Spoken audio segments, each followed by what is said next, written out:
인간의 본성은 무엇이라고 생각하세요? 경영학자가 갑자기 철학적인 질문을 던져서 여러분들 당황하셨겠습니다만, 사실 기업 경영을 생각하면은 인간에 대한 이해로부터 출발해야 되지 않을까요? 그러면 구체적으로 어떤 인간에 대한 이해냐? 세 가지가 중요할 것 같아요. 하나는 우리 임직원에 대한 이해, 두 번째는 고객에 대한 이해가 중요하고, 세 번째는 나 자신에 대한 이해가 중요할 것 같습니다. 그래서 오늘은 이 세 가지를 가지고 한번 생각을 해보겠습니다.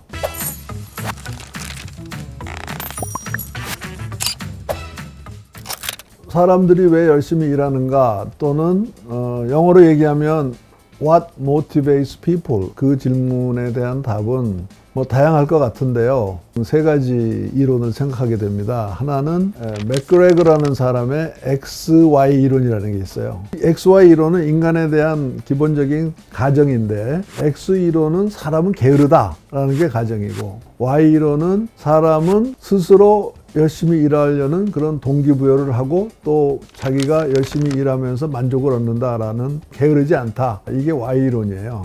여러분은 어떻게 생각하세요? 사람은 게으르다? 아니다. 사람은 스스로 자발적으로 열심히 일한다. 제가 생각하기에는 X이론, Y이론은 반드시 어느 쪽에 하나가 맞다는 것보다는 사회 상황에 따라서 다를 것 같아요. 그래서 맥그레거가 이 책을 쓴 거는 Human Side of Enterprise라는 유명한 책인데, 이게 사실은 1950년에 미국에서 나온 책이거든요. 미국 사회가 많이 변했다. 미국 사회는 훨씬 더 사회복지도 높아졌고, 사람들의 교육 수준도 높아졌고, 민주주의 의식도 높아졌고, 평등의식도 높아졌기 때문에 과거의 강압적인 방법으로 기업을 관리하는 것은 이제 시대에 맞지 않는다, 이런 얘기를 했거든요. 요즘에 보면 MZ세대 얘기를 많이 하는데, 요즘에 젊은 세대들은 단순히 돈 벌기 위해서 일하는 것보다는 일 자체에서 의미를 찾고 보람을 찾고 하는 거, 그게 바로 Y이론이거든요. 그렇게 볼 때 사회가 발달하고 성숙되면은 X이론보다는 Y이론이라는 전제로 기업 경영을 해야 되지 않을까, 이런 생각을 하게 됩니다.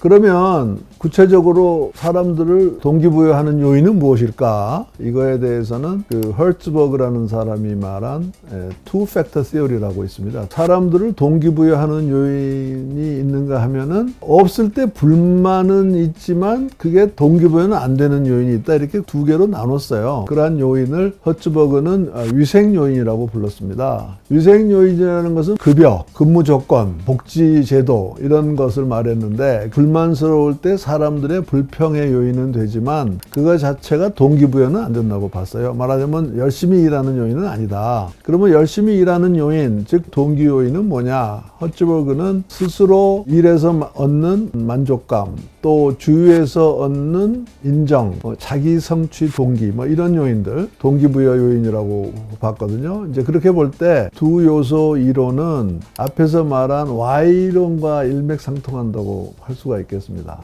사람들에게 제대로 된 여건을 마련해주면 스스로 알아서 열심히 일하고, 일에서 만족을 얻고, 일에서 자기 성취를 달성한다. 이렇게 이제 주장하는 게 허츠버그의 투팩터 이론이 되겠습니다. 허츠버그의 이 요소 이론과 같은 맥락에 있는 게 이제 여러분들이 잘 아시는 매슬로우의 욕구 단계설이죠. 욕구 단계설은 이제 인간이 욕구가 단계가 있다는 건데요. 먹고 이렇게 자고 하는 이러한 생리적인 욕구, 두 번째는 안전에 대한 욕구, 세 번째는 사랑에 대한 사회적인 욕구, 네 번째는 인정받는 욕구, 그리고 다섯 번째는 이제 자기 성취의 욕구, 이렇게 이제 5단계로 봤고, 매슬로우는 하위 단계의 욕구가 충족이 돼야 그 다음 단계의 욕구를 추진한다, 이렇게 설명을 했어요. 매슬로우의 욕구 단계설도 아까 허츠버그의 이론하고 연결시켜 본다면은 상위 욕구, 그러니까 인정받는 욕구, 그 다음에 자기 성취 욕구, 그게 결국은 허츠버그로 말하면은 동기 요인이 되겠죠. 그렇죠? 그리고 위생 요인은 이제 하위적인 욕구가 되겠습니다. 그래서 맥그레거나 허츠버그나 매슬로우나 모두 같은 맥락이라고 볼 수 있겠습니다. 일 자체에서 보람을 찾고 만족을 얻으면 스스로 엄청 열심히 일한다 쪽이 선진사회, 현대사회에 더 맞는 거 아니냐, 이런 거죠. 앞으로의 우리나라 기업의 관리에 있어서도 이러한 더 고차원적인 매슬로우로 말하면 상위 욕구를 충족시키는 그런 쪽으로 기업 경영 관리를 해야 되지 않느냐, 이렇게 시사점을 찾을 수가 있겠습니다.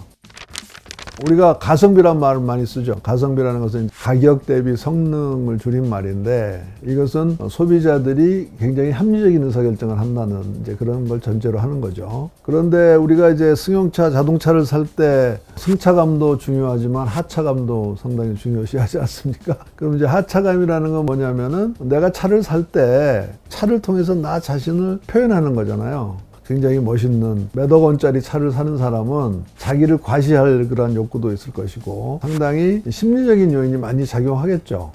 결국 사람들이 소비 활동을 할 때는 반드시 합리적으로 의사결정을 한다기보다는 다양한 감성적 내지는 감정적인 의사결정을 한다고도 볼 수가 있기 때문에 인간이 과연 얼마나 합리적인가 하는 것은 굉장히 중요한 하나의 화두라고 생각이 됩니다. 자, 경제학에서 아담 스미스의 국부론이라고 해서 소위 보이지 않는 손 얘기를 많이 하는데요. 아담 스미스가 전제로 했던 경제는 생산자와 소비자가 모두 가격 시그널에 따라서 합리적으로 생산하고 소비한다는 것인데, 과연 그런가? 사람들이 과연 얼마나 합리적인가 하는 데 대해서 특히 행동경제학에서는 상당히 의문을 제시하고 있습니다. 사람들은 실제로는 그렇게 합리적인 의사결정을 할 수가 없는 게, 많은 시간과 정보가 있어야 합리적인 의사결정을 할 수가 있는데 이제 그렇게 하지 못한다는 것이고요. 또한 사람들은 감성에 의해서 많이 휘둘리고 주변에 의해서 많이 휘둘리고, 그렇기 때문에 인간이 반드시 합리적이지만은 않다라는 주장들이 행동경제학 쪽에서 많이 나오고 있습니다. 그러나 그것보다는 제한된 합리성이라는 게 중요한 개념이라고 보는데요. 그러니까 제한된 합리성이라는 건 무슨 뜻이냐면은, 인간은 합리적이긴 하지만 완벽하게 합리적일 수는 없다는 건데요. 왜 그러냐면 내가 어떤 의사결정을 할 때 정보와 시간이 부족하기 때문에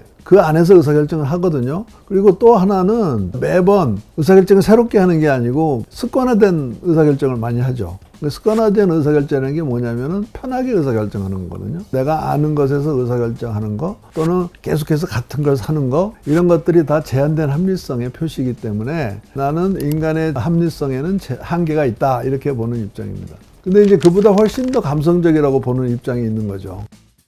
그게 이제 치알디니 같은 사람인데, 사회심리학자로 일종의 테드라고 할 정도로 영향력이 있는 사람인데요. 이 사람은 실제로 보험 판매원, 자동차 판매원 이런 걸 해보면서 사람들의 의사결정을 직접 관찰을 했고요. 치알디니가 말하는 주장을 정리하면 이렇습니다. 사람들은 생각보다 훨씬 더 감정적이고 감성적이고 때로는 비합리적이다. 따라서 상대방의 마음을 움직이는 기법은 의외로 단순하거나 엉뚱할 수도 있다. 그렇기 때문에 치알디니는 인간이 너무 쉽게 설득당하고 주변에 의해서 휘둘리는 성향을 간파하고 그렇게 되지 않도록 스스로 훈련을 해야 된다라고 오히려 경고를 하고 있을 정도이기 때문에, 이 사람은 우리가 생각하는 제한된 합리성 정도가 아니고 인간은 훨씬 더 감정적이고 감성적이고 주변에 휘둘린다, 이렇게 주장하는 거죠. 우리가 고객을 볼 때 반드시 합리적으로 의사결정을 한다고 전제하는 것은 정확한 것은 아니지 않을까. 오히려 인간이 합리성이 제한되어 있다. 또 인간은 감성적이고 감정적이고 주변의 권유나 유혹에 쉽게 넘어간다라는 전제를 하고 고객을 봐야 될 것 같아요. 네, 그래서 이제 마지막 주제는 이제 자기 자신에 대한 이해인데요. 우리 동양에 수신제가라는 말이 있듯이 스스로 자기를 관리하고 제대로 관리할 때 남을 관리할 수 있다, 이렇게 볼 수가 있기 때문에 기업 경영에서는 이 자기 경영, 자기 관리라는 게 아주 큰 이슈죠. 그런 점에서 어떻게 보면 자기 경영은 경영의 출발점이고 또 인간의 본성에 대한 이해의 출발점이라고도 볼 수가 있겠습니다. 그래서 오늘은 그 피터 드러커의 그 자기 경영 노트를 간단히 소개할까 합니다. 피터 드러커는 특히 그 시간 관리를 아주 굉장히 강조하고 있습니다. 가장 중요한 게 자기의 일의 우선순위를 정하는 것을 시간 관리라고 보는 것이죠. 항상 자기가 해야 될 일을 리스트를 하고 주어진 시간 안에서 어떤 일을 먼저 처리해야 될까 하는 것을 굉장히 강조하고 있고요. 특히 효능감이라는 표현이 있습니다. 효능감. 상당히 생소하게 들리실 텐데 그게 이제 영어로는 이제 effectiveness인데요. 사실은 effectiveness가 뭐냐면 자신감입니다. 자신감.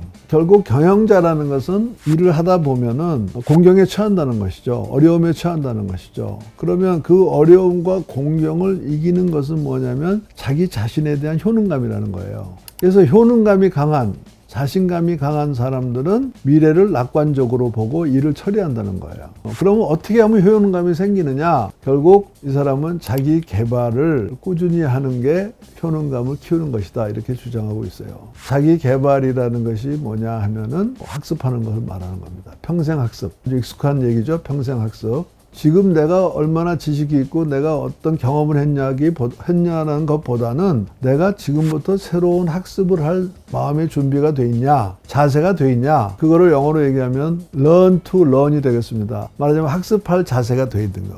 그래서 피터 드러커는 경영자의 자기 경영 노트에서 제일 강조하고 있는 게 효능감을 갖는 거고, 효능감을 갖는 가장 좋은 방법은 학습을 생활화하는 것이다. 이렇게 주장하고 있다고 보겠습니다. 지금까지 인간의 본성에 대한 세 가지 접근 방법을 살펴보았는데요. 이제 첫 번째는 사람들이 왜 열심히 일하는가? 즉 조직의 임직원 관리랄까 조직 관리 차원에서의 질문이었고요. 거기에서의 우리의 답은 선진국 사람들은 자기 성취와 보람 이런 걸 통해서 더 많이 동기부여가 되지 단순히 월급 많이 받고 하는 것 정도에서 동기부여가 되지 않는다라는 이제 결론이었던 것 같고요. 두 번째 질문은 사람들은 얼마나 합리적으로 의사결정을 하는가라는 질문이었는데 거기에 대해서는 인간은 원래 복합적이긴 하지만 합리성만 가지고는 설명이 안 되고 또 인간의 합리성은 상당히 제한되어 있고 또 인간들은 때로는 매우 감성적이고 주변에 의해서 휘둘리는 그러한 면을 보인다. 다시 말하면 불합리한 또는 비합리적인 그런 행태도 많이 보인다 하는 것인데 우리가 이제 소비 행태를 말할 때는 가성비 플러스 알파라는 요인이 있다는 것을 우리가 얘기했습니다. 그리고 마지막으로 관리자는 자기 관리부터 우선 해야 된다. 자기 관리에서는 먼저 자기 자신에 대한 신뢰, 그거를 피터 드러커는 이제 효능감이라는 표현을 했고요. 자기 관리를 하는 데 있어서는 자기 개발을 게을리하면 안 된다는 점, 그리고 자기 개발을 통해서 자신감이 생긴다는 점을 강조했습니다.